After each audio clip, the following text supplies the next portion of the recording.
wabarakatuh. Kami dari kelompok Salima, gabungan dari kelompok 1, 5, dan 14, ingin menjelaskan video proyek tentang tidak adanya kebebasan dalam berpendapat.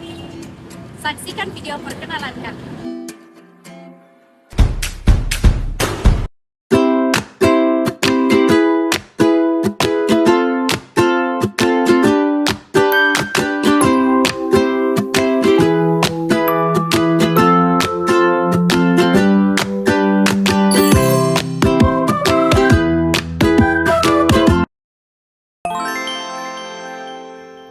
Kebebasan berpendapat merupakan kebebasan dari individu untuk dapat menyatakan pendapatnya kepada publik tanpa rasa takut akan adanya intervensi dari pemerintah dalam suatu negara terhadap pendapatnya tersebut. Intervensi dari pemerintah ini dapat berupa penyensoran secara sebagian terhadap pendapat tersebut, atau bahkan larangan secara penuh dari adanya pendapat itu. Bukan hanya penyensoran, tetapi juga pemaksaan pendapat dari pemerintah kepada masyarakat tidak boleh ada. Kebebasan berpendapat menjadi sebuah hal yang penting dalam sebuah negara dan dalam kehidupan masyarakat secara umumnya. John Stuart Mill dalam bukunya On Liberty memberikan argumen mengapa kebebasan berpendapat ini harus dilindungi. Menurut Mill, kebebasan berpendapat tidak hanya harus dilindungi dari pemerintah yang opresif, tetapi juga dari tekanan sosial. Ia berpendapat bahwa kebebasan berpendapat memungkinkan masyarakat untuk mencapai kebenaran melalui perdebatan dan pertukaran ide. Tetapi, kebebasan berpendapat bukan berarti kita dapat berpendapat mengenai apapun, kapanpun, dan dimanapun. Karena pada kenyataannya, ada hal-hal tertentu yang menjadi pertimbangan dalam pelaksanaan kebebasan berpendapat. Hingga saat ini, batasan dari kebebasan berpendapat masih diperdebatkan dengan fenomena adanya paham alternatif right, political correctness, hoax, kebenaran alternatif, dan lain sebagainya. Tidak adanya kebebasan berpendapat dalam suatu masyarakat bisa disebabkan oleh beberapa faktor, seperti: pertama, penguasaan oleh otoritas. Dominasi atau penguasaan pihak tertentu atas media atau lembaga-lembaga komunikasi dapat menghambat keberagaman pendapat. Ketika kontrol penuh berada dalam tangan segelintir orang atau kelompok, kebebasan berpendapat bisa terbatas. Kedua, ketakutan dan represi. Ancaman atau tindakan represif terhadap individu atau kelompok yang menyuarakan pandangan berbeda dapat menciptakan ketakutan dalam masyarakat. Ini dapat membuat orang enggan menyuarakan pendapat mereka. Ketiga, ketidaksetaraan sosial. Ketidaksetaraan sosial dan ekonomi dapat menciptakan ketidaksetaraan dalam akses terhadap media dan pendidikan. Orang yang merasa tidak memiliki akses atau keberanian untuk menyampaikan pendapatnya mungkin cenderung merahasiakan pandangan mereka. Keempat, norma sosial dan budaya. Beberapa masyarakat memiliki norma dan nilai-nilai yang membatasi atau melarang berbagai jenis ekspresi. Orang mungkin merasa terkekang oleh norma-norma ini dan takut melanggarnya. Kelima, kurangnya pendidikan dan kesadaran. Kurangnya pendidikan atau kesadaran masyarakat tentang pentingnya kebebasan berpendapat juga dapat menjadi faktor. Orang mungkin tidak menyadari hak-hak mereka atau tidak tahu cara menggunakannya. Untuk meningkatkan kebebasan berpendapat, penting untuk membangun lingkungan yang mendukung keberagaman pendapat, mempromosikan transparansi, dan memberdayakan masyarakat dengan pendidikan dan kesadaran tentang hak-hak mereka. Mencegah maraknya kebebasan berpendapat bertentangan dengan prinsip-prinsip demokrasi dan hak asasi manusia. Namun, perlu diingat bahwa kebebasan berpendapat tidak bersifat mutlak dan dapat memiliki batasan yang sah, seperti penyebaran kebencian atau ancaman keamanan nasional. Dalam konteks itu, upaya mencegah maraknya kebebasan berpendapat harus dilakukan dengan hati-hati untuk tidak mengekang ekspresi yang sah. Berikut beberapa pendekatan yang dapat dilakukan. Yang pertama, pendekatan hukum yang adil.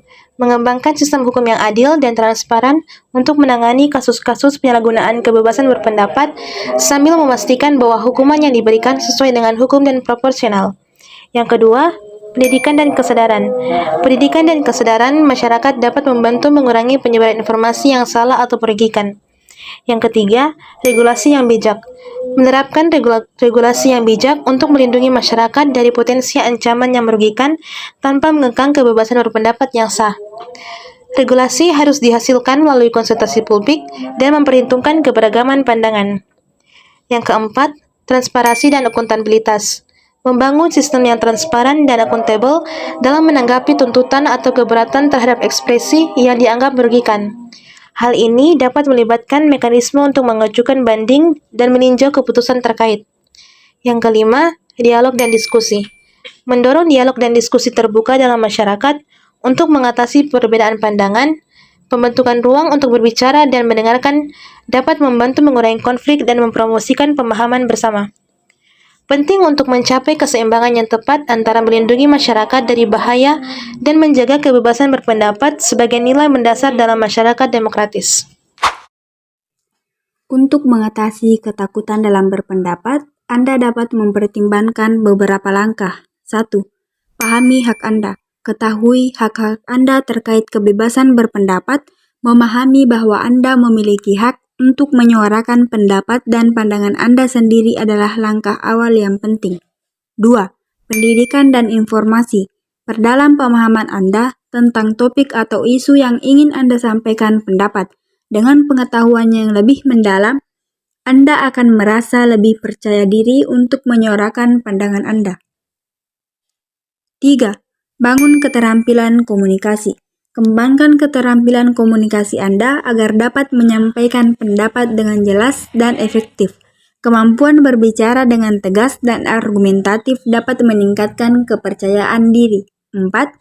Terima risiko dan kritik. Sadar bahwa setiap pendapat akan mengundang beragam tanggapan. Siapkan diri Anda untuk menerima risiko dan kritik.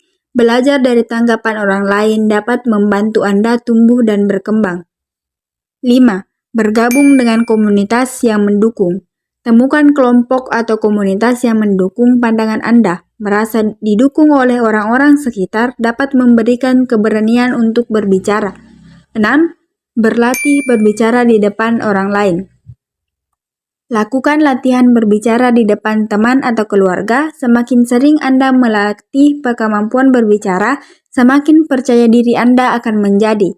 7. Tetap terbuka terhadap belajar. Berpikirlah bahwa setiap diskusi adalah peluang untuk belajar. Dengan tetap terbuka terhadap pandangan orang lain, Anda dapat melihat diskusi sebagai peluang untuk pertukaran ide dan peningkatan pemahaman. 8. Atasi perfeksionisme. Jangan terlalu keras pada diri sendiri. Perfeksionisme dapat menghambat keberanian untuk berpendapat. Ingatlah bahwa setiap orang memiliki hak untuk memiliki pendapatnya sendiri. Dengan melibatkan diri dalam langkah-langkah ini, Anda dapat membangun kepercayaan diri dalam menyampaikan pendapat. Seseorang yang takut berpendapat mungkin mengalami ketidaknyamanan atau kekhawatiran dalam menyuarakan pendapatnya. Beberapa karakteristik atau penyebab ketakutan berpendapat dapat melibatkan di antaranya. Yang pertama, ketakutan terhadap kritik. Seseorang mungkin khawatir menerima kritik atau tanggapan negatif dari orang lain. Yang kedua, kurangnya kepercayaan diri. Orang yang kurang percaya diri mungkin merasa bahwa pandangan atau pemikirannya tidak berharga atau tidak memadai. Yang ketiga, ketakutan terhadap konflik. Beberapa orang mungkin takut bahwa menyampaikan pendapat akan menyebabkan konflik atau ketegangan dalam hubungan sosial mereka. Yang keempat, pengalaman trauma atau stigma. Pengalaman traumatis atau stigma terkait dengan ekspresi pendapat sebelumnya bisa membuat seseorang takut untuk melibatkan diri dalam diskusi atau berbicara terbuka. Yang kelima, perasaan tidak diterima. Jika seseorang merasa bahwa pendapatnya tidak akan diterima oleh lingkungannya, mereka mungkin merasa takut atau enggan untuk berbicara. Dan yang keenam, ketakutan kehilangan hubungan sosial. Ada yang takut bahwa menyuarakan pendapat yang berbeda dapat merusak hubungan sosial atau persahabatan. Hal ini dapat membuat seseorang memilih untuk tetap diam. Nah, selanjutnya ada pun pasal yang menyangkut dengan tidak adanya kebebasan berpendapat. Yang pertama pasal 28E ayat 3 Undang-Undang Dasar Negara Republik Indonesia tahun 1945 mengamanatkan setiap orang berhak atas kebebasan berserikat, berkumpul, dan mengeluarkan pendapat. Kebebasan berpendapat di Indonesia sudah merupakan sebuah hak yang dilindungi oleh konstitusi. Yang kedua, menurut Wahidudin, sebagai suatu negara Indonesia memiliki kewajiban untuk melindungi, memajukan, menegakkan, dan memenuhi hak atas kebebasan berpendapat dan berekspresi. Sebagai salah satu bagian dari hak asasi manusia, sebagaimana yang diamanatkan dalam pasal 28I ayat 4 Undang-Undang Dasar 1945, namun demikian, meskipun bersifat fundamental, hak atas kebebasan berpendapat dan berekspresi bukanlah hak yang bersifat mutlak. Bahkan di Amerika Serikat sebagai salah satu negara yang memiliki perlindungan konstitusional terkuat untuk kebebasan berpendapat atau berbicara di negara manapun di dunia, tetap terdapat batasan-batasan yang berlaku. Yang ketiga, pasal 27 ayat 1 yang berbunyi segala warga negara bersamaan kedudukannya di dalam hukum dan pemerintahan dan wajib menjunjung hukum dan pemerintahan itu dengan tidak ada kecualinya. Pasal keempat, pasal 23 ayat 2 yang berbunyi setiap orang bebas untuk mempunyai, mengeluarkan, dan menyebarluaskan pendapat sesuai hati nuraninya secara lisan dan atau tulisan melalui media cetak maupun elektronik dengan memperhatikan nilai-nilai agama, kesusilaan, ketertiban, kepentingan umum, dan keutuhan bangsa. Indonesia sebagai suatu negara hukum yang demokratis, berbentuk republik, dan berkedaulatan rakyat, serta menjunjung tinggi hak asasi manusia, sebagaimana telah ditentukan dalam Undang-Undang Dasar 1945, tidak relevan lagi jika dalam KUHP masih memuat pasal-pasal tersebut, yang mana mengurangi kebebasan mengekspresikan pikiran dan pendapat, kebebasan akan informasi, dan prinsip kepastian hukum. Tidak adanya kebebasan berpendapat merujuk pada situasi di mana individu atau kelompok masyarakat tidak dapat menyuarakan pendapat, ekspresi, atau pandangan mereka secara bebas tanpa takut akan represi atau hukuman. Kebebasan berpendapat adalah hak asasi manusia yang mendasar dan esensial dalam masyarakat demokratis. Ketika kebebasan ini terbatas atau tidak ada, dampaknya dapat signifikan. Ketidakadilan dalam kebebasan berpendapat dapat muncul dalam berbagai bentuk, termasuk sensor media, pembatasan terhadap ekspresi opini, atau ancaman terhadap wartawan dan aktivis. Ini menciptakan lingkungan di mana masyarakat sulit untuk mengemukakan pandangan mereka tanpa takut represi. Kebebasan berpendapat yang terbatas dapat merugikan demokrasi dan pluralitas, menghambat pertukaran ide, serta menghalangi perkembangan masyarakat yang terbuka dan kritis. Upaya untuk mempromosikan kebebasan berpendapat melibatkan advokasi hak asasi manusia dan dukungan terhadap kebebasan media.